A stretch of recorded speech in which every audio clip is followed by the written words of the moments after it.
Everyone defines free will on its own, of course, and everybody has the right to do so. And every religion, philosophy, or wisdom, or we on our own, we try to define what is really free will. But I think the answer is always in the pudding.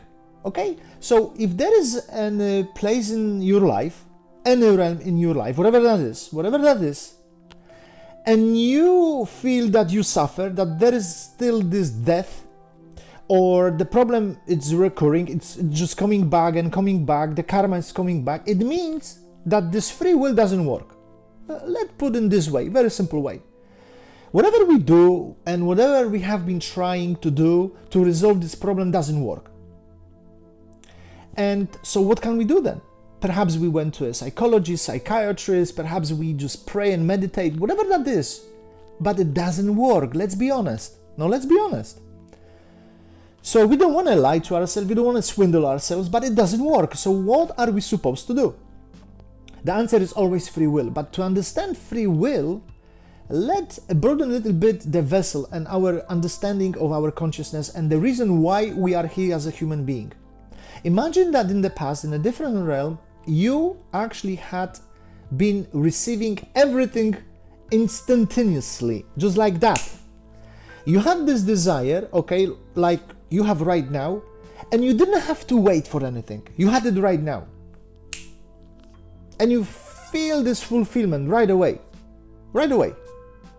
Now, once upon a time, I came to an idea, let's go to you, and I will give you something that you didn't have as a friend. So I went to you, and I say, you know, hi, I just would like to share with you this something that you didn't have in the past.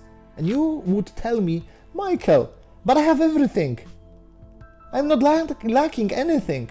I say, oh, I'm sorry. I thought that you need that. No. So maybe sometime later, you would come to me because you knew that I was lacking of something. And then I would tell you the same, you know what, thank you, I truly appreciate that, but I have everything. How would we feel? How would you feel? How would I feel? I cannot give to anybody anything. Everybody has everything. It's pointless. It doesn't fulfill us anymore. We would then ask the question, who is this energy? What is this person or intelligent energy? Or what is that is giving to us? Because whatever is giving to us this desire that are going to be fulfilled right away, it's not me, it's not my friend, it's not you. It must be someone. So we had this desire that I want to be like this giver, but there was a problem. The problem was that this giver cannot take, but we can only take. So we say, I don't want to take anymore. I want to be like the giver who kind of has this pleasure to give, to share. So what can we do? We cannot take. So we decided to get rid of, or if you prefer, transform every single desire that we had. And whatever we are going through right now in you, every single desire you have right now is the same desire you would have had in the past, in the consciousness. You already have it. Now we have this opportunity to say to that desire and to purify that desire, no. And this is done by this kind of restriction that we don't want to say, I want to take. We want to say no to that. Because each time when we say, yes, I want, I need to fulfill this desire right away, whatever that is, I am getting away from the contract. Each time I say, okay, I understand it's not so easy, but that's not a coincidence. It is in my consciousness, it is my desire, and I have this free will, and I can create this free will using these three forces, because only these three forces generates the circulation of energy.